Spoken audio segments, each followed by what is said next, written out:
We're here with John Khosravi. He's one of the best law firm management experts on immigration that you would know. He's actually the CEO of Immigration Toolbox, if you haven't heard of it. It's one of the biggest podcasts and also YouTube channel and TikTok.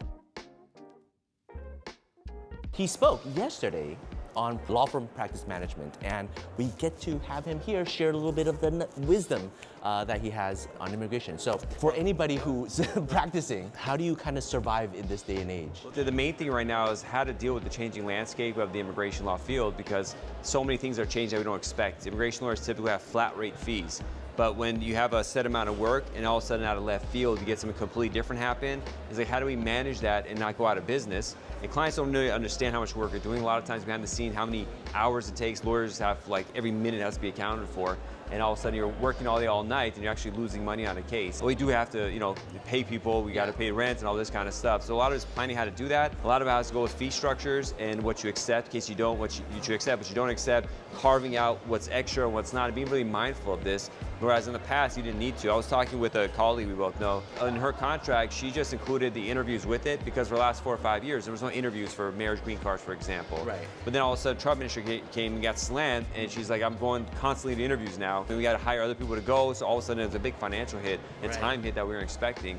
But that's the thing out of this administration. We're very specific what we do and have transparency with our clients to let them know this is the big picture of what's going to happen. These are the things that may happen. At this point, it might be an hourly or extra fee. You got to see what it is. Probably not going to happen, but if it does, I'm telling you ahead of time, just on this roadmap, so you're not surprised about these fees, because we need to have that to be able to give the service that you want, where you could reach us and we don't disappear and we don't go out of business. We have to do this how it is. Don't discount in your own head and just do it for free, because the pressure becomes so pronounced that you burn out. That's the main thing I talked about yesterday. It might sound like common sense, but a lot of people don't.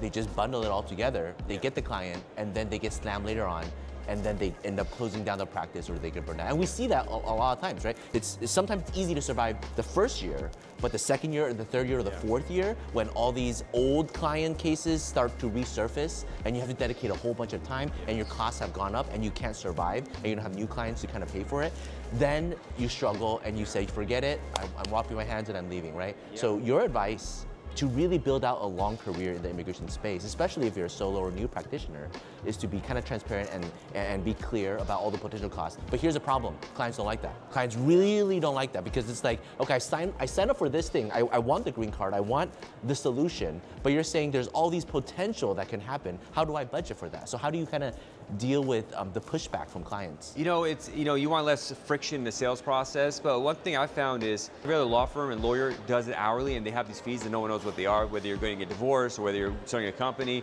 Immigration, one of the few does flat rate, and we in our own minds have created this barrier thinking it's a big deal. When you tell people ahead of time, this kind of service, this and that, they'll know, they'll be okay with it. A lot of times I'll be like putting a bill in front of people and I'm hesitant, and they're like, oh, okay, and just pay it. So a lot of it is our internal mentality. Wow. We discount ourselves because we just think we're not doing anything, or like we're lowering our own value in our head, because we do it every day and we just want to help people. But the psychological barrier is the first thing to get rid of.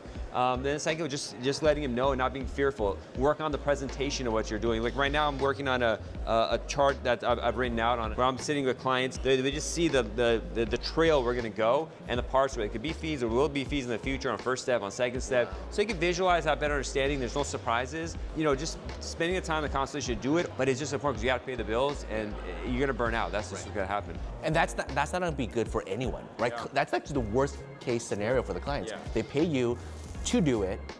A year and a half in, a problem arises, they can't reach you anymore, you've closed down, you've shut down, and suddenly their case is in limbo. They have to pay 2-3 times the fee for somebody to do an emergency case to solve it, right? Yeah, so many, I'm sorry, there's such a flash of people that come to me, and then what happened is, I'm like, how much did you pay this lawyer when they're in a deadline, the lawyer's not responding? Yeah. And I see they paid a third of what I would. I'm like, well, yeah, that guy had to take 5 times as many cases just to pay the bills, right. And that means there's too much. He took on too much that he could handle, right. And then the client gets hit. So you are paying for what you're gonna get. So one of the unique privileges and insights that John has that very, very few other people have in the immigration space, lawyer space, is that he counsels and he helps and he works with so many different law firms. He's teaching on this law firm management practice. Again, it sounds so simple and common sense. Be transparent with the client, show that it's a win-win. And again, I think that's really good advice where we just discount ourselves very often. What other advice do you have to share? Find out what you want to do in life, what your values are, what do you imagine your life being on a family level, friends, going out and stuff, and adjust the workspace around that rather than adjusting yourself to what the workspace requires. That way you can live the life that you want to live and go forward in those kind of steps. But it's like, what do I want as a human being? What are my values? And then plan everything around your life on that, who your spouse is going to be, who your friends are going to be, who your work's going to be. And that's a hard thing to do, to spend years to find out what your values are, what's important to you in life, and why am I doing these mistakes in life? Oh, it's a psychological, as a kid this happened, I keep repeating it. Wow. It's really focusing on that stuff. Once you fix the bad habits that you repeat, then everything could adjust to it. But if you don't fix that core, you have low self-value, so you have to find a partner that's not good, you're gonna have clients that are not good, you're gonna have employees that are not gonna respect you, so it's like you gotta build that in. 15 years ago when I was more insecure and stuff, there's no way I could come on a show and do this kind of stuff. I have to develop that internally to have confidence in myself, then everything falls into place. That's the most important thing to do.